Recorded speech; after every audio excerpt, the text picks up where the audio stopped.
Bueno, muy buenos días a todos. En primer lugar, gracias por venir, gracias por estar aquí sábado por la mañana, ¿no? Para aprender a hablar de millennials.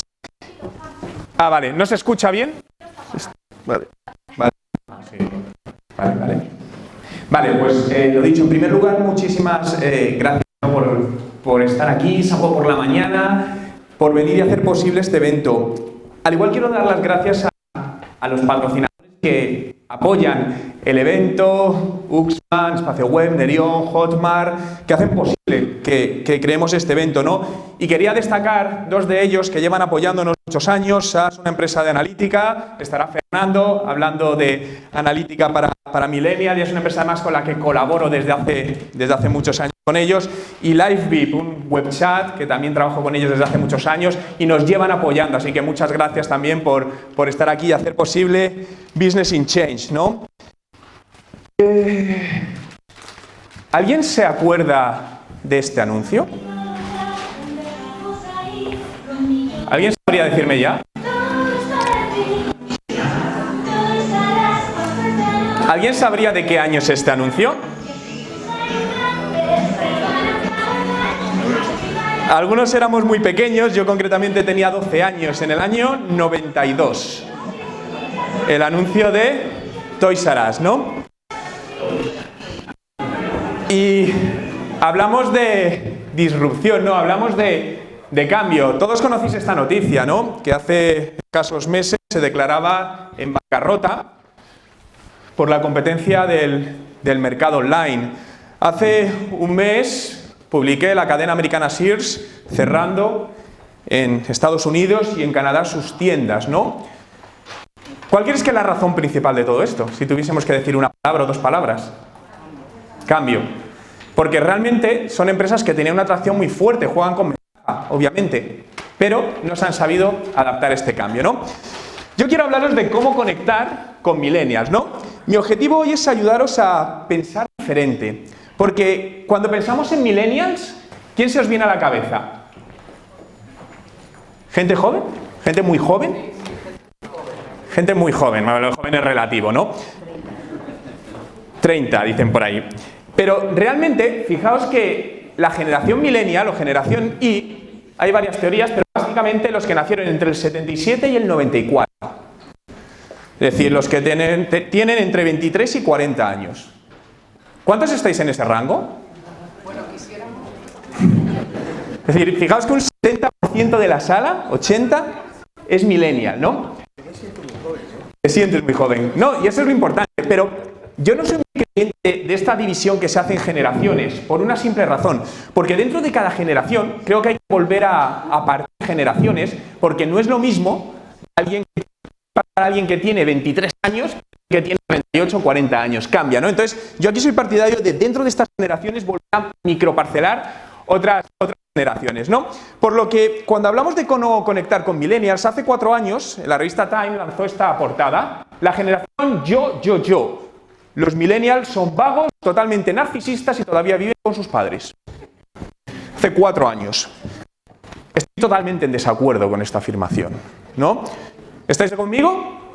Es decir, muchas veces se critica a la generación millennial. Yo ahora voy a intentar tratar un poco la generación millennial, la parte más joven, ¿no? Más cercana hacia los 23 años, donde muchas veces se les dice que son vagos, etcétera, etcétera. Yo tengo la suerte de estar trabajando desde hace 2 años, yo soy la persona mayor, rodeado de personas entre 22 y 28 años. Y lo que estoy viendo es que realmente lo que buscan es trabajar de una manera y alinear mucho más vida personal con vida profesional. Y muchas veces no sufrir o no vivir como hemos visto que otras personas han vivido. Entonces muchas veces se les achaca toda esta parte, pero yo quería remarcar que no estoy de acuerdo con todo esto, ¿no? La mayor parte de la comunicación, el marketing falla. Esto es cierto. Fijaos, el 95% de los productos fracasan, que se lanzan. Os dejo ahí la fuente, Cincinnati Research Agency. Cuando hacemos email marketing, el 98% de los emails no convierten, nos dan una conversión que busquemos. Los datos son alarmantes. Y el 60% de las campañas de publicidad no generan un incremento de la notoriedad de la marca. Claro, fallo o no fallo, o éxito o no éxito, pero la realidad todo esto, cuando nos preguntamos por qué pasa esto, ¿cuál creéis que es la razón a día de hoy? Volumen. Yo creo que una de las cosas más difíciles a día de hoy es destacar. Y algo bueno ya no te hace ser destacable. Por ese gran volumen de información, de contenidos a todos los niveles que tenemos que buscar la manera. Y lo que sucede mucho con los millennials y con las marcas es que las marcas, ¿qué hacen? Les persiguen con publicidad, te persiguen. ¿No os sentís perseguidos todo el rato? Tú intentas mirar para otro lado, pero la marca te va detrás. Has entrado viendo un ordenador de X marca y te tiras una semana con banners y va detrás tuyo. Y lo intentas bloquear. Entras en medios de comunicación online y te tiras los primeros 10 segundos intentando cerrar anuncios. ¿Creéis que esto es positivo? Al final no es positivo. Es un marketing de interrupción, ¿no? En esta parte y genera algo positivo, ¿vale? Pero, ¿por qué falla todo esto? Yo personalmente creo que la razón está en lo que me gusta llamar el iceberg obligatorio. Fijaos que cuando cogemos un iceberg, el 80%, 88% está escondido, está bajo el agua. Si comparamos esto con cómo llegamos a los usuarios, a los consumidores, y cómo es nuestra actividad cerebral, esto es una parte más un poco de neuromarketing, solo el 5% es consciente, mientras que el 95% es subconsciente. Y de hecho las mayores tomas y decisiones de compra no se hacen de manera consciente, no son racionales, son emocionales. Somos seres puramente emocionales. Y si sabemos o conseguimos entender en base a todo, a base a la data, como os hablará Fernando, y además cómo llegar a impactar en esto, mejoraremos esos ratios que hemos visto que no son del todo positivos, ¿no? Pero para mí hay una parte fundamental y es la confianza. ¿La mayoría de empresas os dan confianza? No, cuesta confiar en una empresa. Y muchas veces cuando confías, ¿qué te pasa? Que te clavan un puñal y has perdido la confianza, porque una vez que se confía, si te la hacen perder, no hay manera, ¿no? Muchas veces llegas a una empresa y te dice la empresa, sí, confía en mí que yo te voy a dar lo mejor para ti. Y a la mínima mira para otro lado y ¿dónde estás? En el suelo.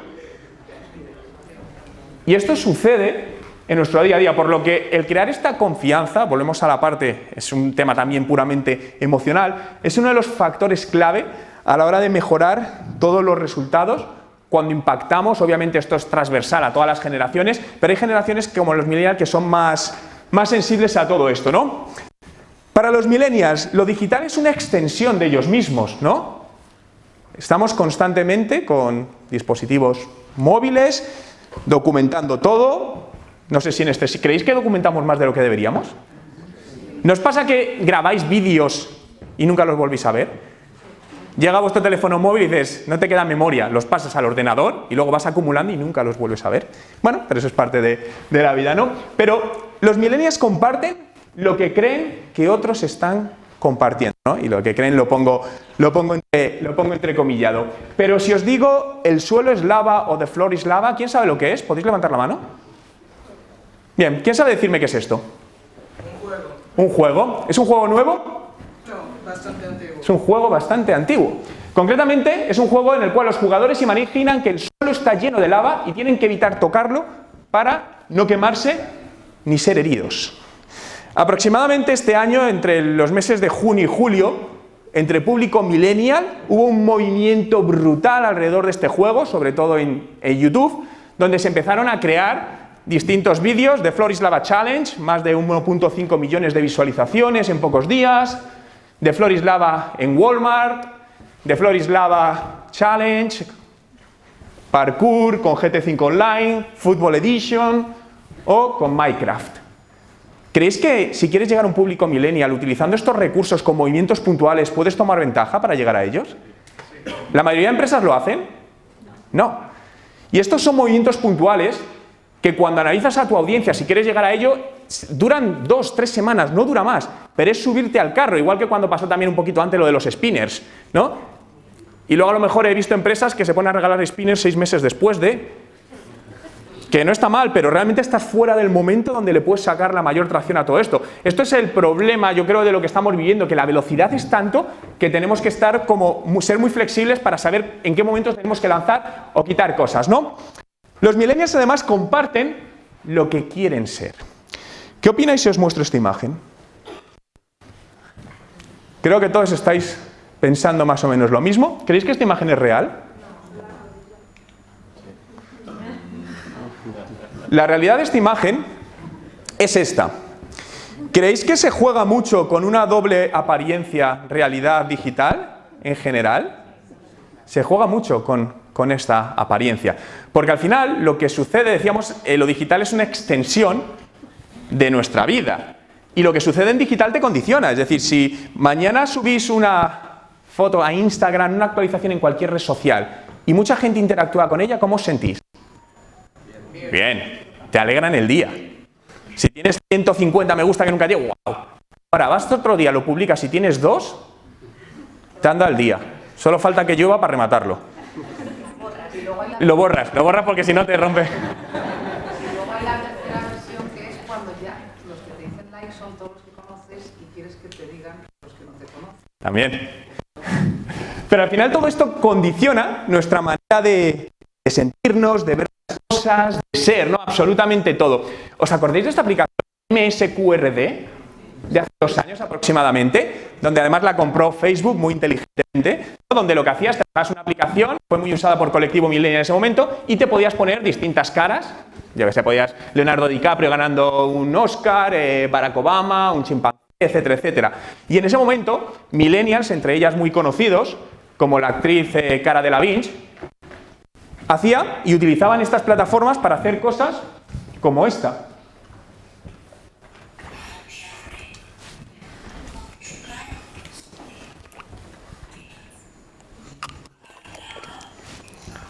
En sí, ¿es absurdo?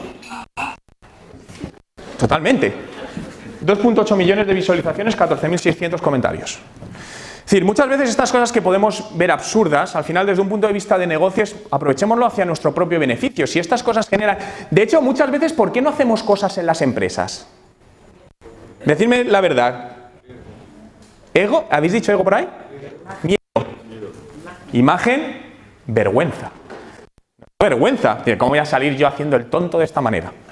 Pero luego hay gente que lo hace y funciona, ¿no? Entonces creo que muchas veces esta vergüenza, pues debíamos quitárnosla de un lado, ¿no?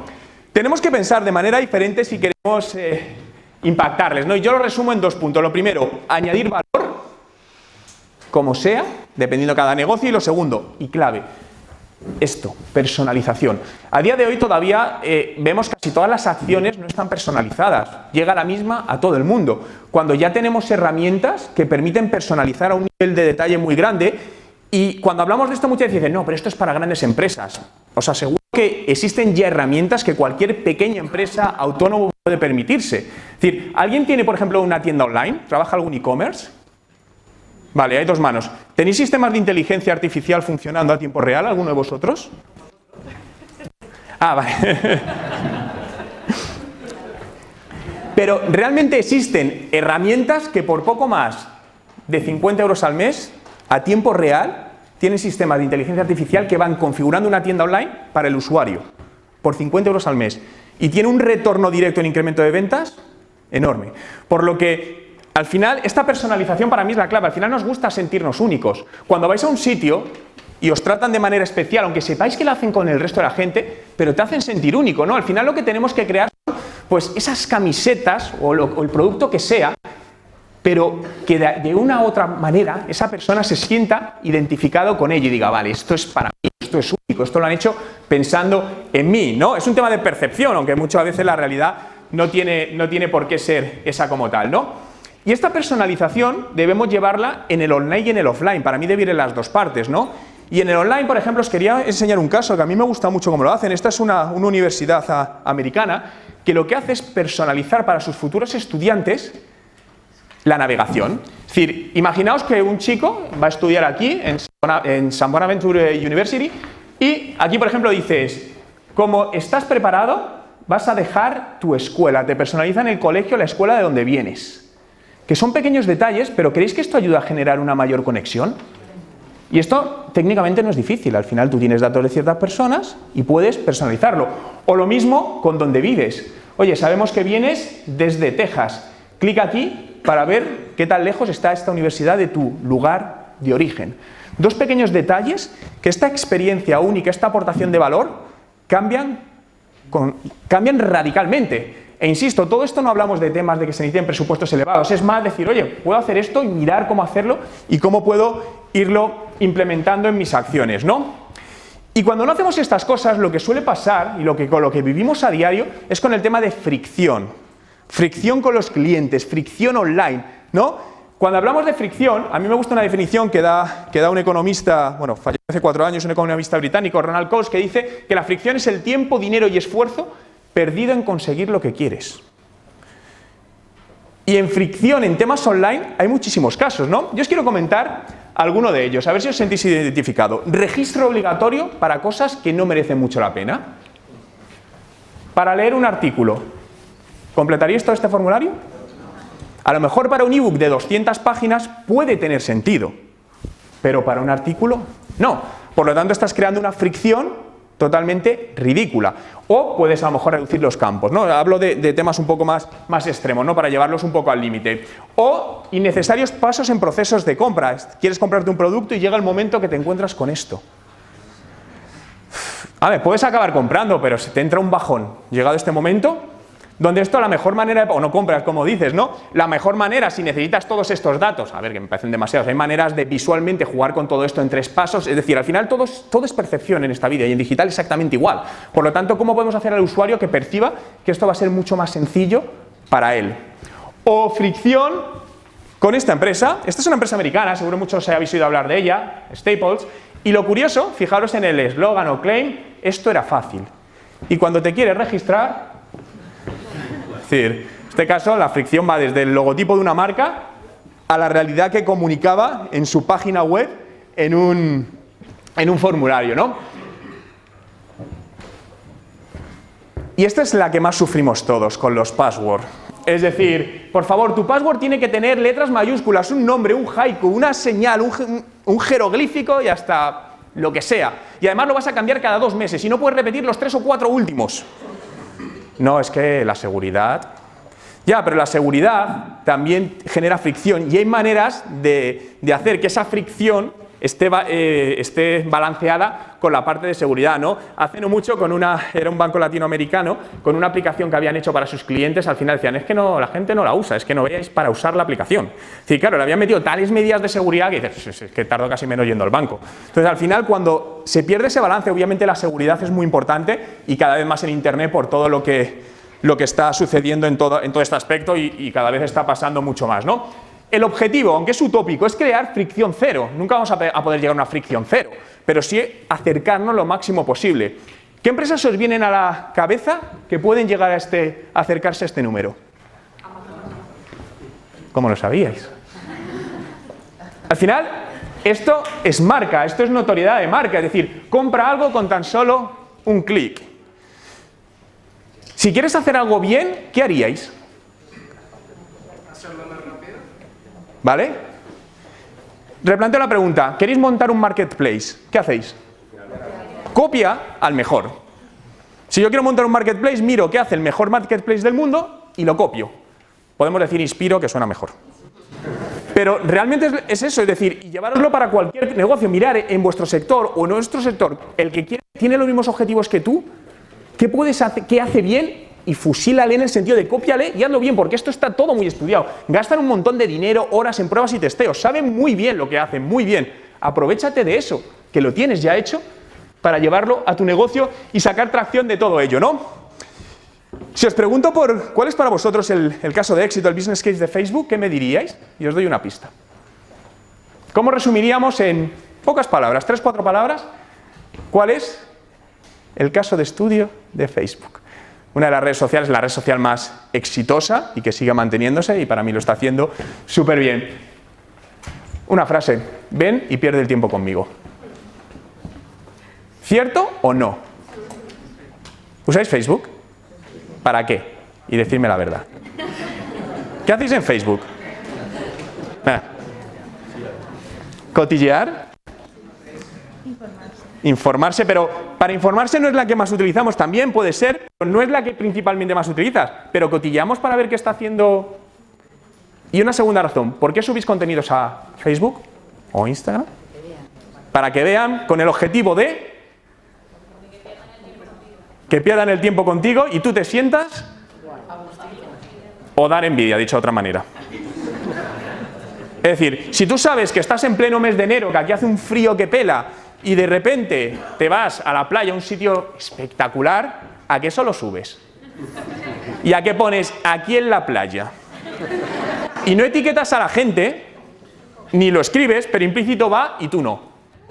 Para que lo vean tus familiares, tus amigos. Entonces, es un tema puramente emocional, ¿no? Y por eso, este para mí es el business case de Facebook y lo hace muy bien con más de 2 billones de usuarios activos al mes. Es una auténtica barbaridad en todos los sentidos. Vale, quiero resumir todo esto con 6 puntos o 6 preguntas. Lo primero, ¿podéis responder a la pregunta solo nosotros? Creo que todos los negocios deben ser capaces de buscar esta respuesta. Es decir, buscar la distinción, la diferenciación. ¿Qué es lo que puedes hacer tú distinto al resto? Darle un poquito más. Porque dices, bueno, pero es que como yo, todo el mundo, hay muchas empresas que hacen lo mismo, ¿vale? Pero ¿qué puedes hacer diferente? Que te haga diferente, te haga distinto. Porque es la única manera de conseguir destacar y conseguir llamar la atención y obtener más resultados. ¿Creéis que a día de hoy es más difícil que un negocio tenga éxito que hace 15 o 20 años? Yo creo que sí. Creo que es más fácil poner un negocio, pero creo que hacerlo llegar al éxito es más complicado porque hay más competencia. Tienes más canales, cierto, pero personalmente creo, esto no es una teoría, bueno, esto es una teoría, aquí no hay nada que fundamente esto, pero creo que es más complicado llevar un negocio al éxito. De hecho, si te das cuenta cuántos volúmenes de negocio, cuántos números de negocio se lanzan y cuántos desaparecen, hubo un dato que para mí es crucial. Estoy el otro día viendo una charla TEDx de un señor que había emprendido con 67 años. Si no la habéis visto, buscarla, porque ¿alguien la ha visto? Es buenísimo. Cuando se habla del ecosistema emprendedor, normalmente se habla de gente joven, gente que está montada sobre todo en tema tecnológico. Él era de San Francisco, hay toda gente joven, compites con todo ello. ¿Sabéis el ratio de éxito de empresa entre la gente por debajo de 30? En este caso concreto hablamos de Estados Unidos. El 23%. En personas de éxito sobre startups montadas. En personas por encima de 60 años, 73%. Por lo que, para mí la clave, ¿no? Muchas veces estamos de que la experiencia, la manera de pensar, yo tengo convencido, la clave del éxito está en mezclar generaciones, mezclar maneras de pensar para hacer absolutamente todo. Es decir, creo que todavía en las empresas está muy desbalanceado todavía, no se meten perfiles jóvenes que pueden aportar, no experiencia, pero sí una manera de ver las cosas diferente. Y otras personas que son más jóvenes y a lo mejor no tienen experiencia en eso, la persona que tiene experiencia te mete. Es decir, nosotros en mi equipo tenemos gente desde 25 hasta 65 años. Y realmente creo que ahí está la clave del éxito, en ver absolutamente todo desde distintos prismas. Segundo, ¿puede tu cultura empresarial impulsar un proceso de transformación digital? Por transformación digital me refiero a adaptarnos a la realidad de hoy. Porque la cultura empresarial, y esto puede ser una empresa pequeña o grande, es importante para todos. Tercero, ¿eres una marca que habla? ¿Eres conversacional? Es decir, pero realmente, no, conversacional no es publicar en Facebook. Es realmente establecer conversaciones con quien puede ser tu cliente. 4, la presentación la vais a tener entera, os las vamos a hacer llegar todas las presentaciones. Os lo digo lo tenía que haber dicho al principio, para no tomar nota, pero más vale tarde que nunca. ¿Dónde están tus clientes? ¿Están jugando a The Floor is Lava? Juega con ellos. ¿Dónde están? Es decir, y a lo mejor están haciendo otra cosa. Pasa el radar e identifica dónde está el usuario al que quieres impactar. ¿Cuál es tu canal preferido para generar ese enganche? Facebook, Instagram, Twitter, YouTube, el que sea. Búscalo, identifícalo y úsalo con su máximo potencial. Y la sexta, ¿cómo se muestra, cómo es el éxito para ti? Porque el éxito es algo relativo y para mí el éxito de una empresa no es facturar más. Aunque haya gente que lo vea así, para mí ese no es el éxito de una empresa. Entonces, ¿qué significa el éxito empresarial para ti, para tu negocio o para tu vida personal? Por lo tanto, me gustaría acabar con esta frase con la que hemos empezado y, por supuesto, dar las gracias un año más a Fernando Viejo Fluires por todos el visual thinking de toda la presentación.